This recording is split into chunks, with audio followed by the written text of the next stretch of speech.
ত্রয়োদশ জাতীয় সংসদ নির্বাচনে শান্তি শৃঙ্খলা রক্ষায় কাপ্তাই ৪১ বিজিবি ২০ প্লাটুন সদস্য মোতায়েন করেছে। অস্ত্র গোলাবারু সব ঠিক আছে? اللهم آمين.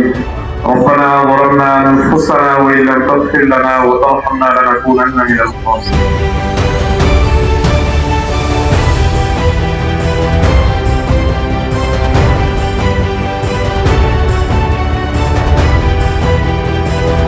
পাঁচ ফেব্রুয়ারি কাপ্তাই ব্যাটালিয়ন ৪১ বিজিবি কর্তৃক দেয়া এক প্রেস বিজ্ঞপ্তিতে জানায়, আসন্ন ত্রয়োদশ জাতীয় সংসদ নির্বাচনে দুর্গম সীমান্ত এলাকাসহ ২ জেলার ৭টি উপজেলার ২৬৭টি কেন্দ্রে নির্বাচনী দায়িত্ব পালনের নিমিত্তে নিরলসভাবে কাজ করে চলেছে বিজিবি সদস্যরা।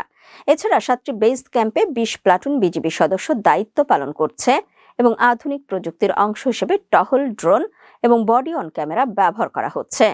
কাপ্তাই বিজিবি ২৯৯, রাঙ্গামাটি জেলার মোট ৫টি উপজেলা কাপ্তাই, রাজস্থলী, বিলাইছড়ি, কাউখালী ও জুরাছড়ি এবং চট্টগ্রামের রাঙ্গুনিয়া ও রাউজান নির্বাচনী দায়িত্ব পালন ও শৃঙ্খলার দায়িত্ব পালন করবে বলে জানায়। ইতোমধ্যেই বিজিবি শান্তি শৃঙ্খলা রক্ষা এবং সুষ্ঠু নির্বাচনের স্বার্থে টহল জোরদার, গোয়েন্দা নজরদারি, সন্দেহভাজনদের তল্লাশি, প্রশাসনের লোকদের সাথে সার্বক্ষণিক কাজে যোগাযোগ বৃদ্ধি করেছে। পাশাপাশি সেনাবাহিনী সহ অন্যান্য আইন শৃঙ্খলা বাহিনী কাজ করবে। কাপ্তাই ৪১ বিজিবির অধিনায়ক লেফটেন্যান্ট কর্নেল কাউসার মেহেদি জানান, আসন্ন জাতীয় সংসদ নির্বাচন শান্তি শৃঙ্খলা রক্ষা ও ভোটারদের নির্ভয়ে কেন্দ্রে আসার জন্য বিজিবি কাজ করছে।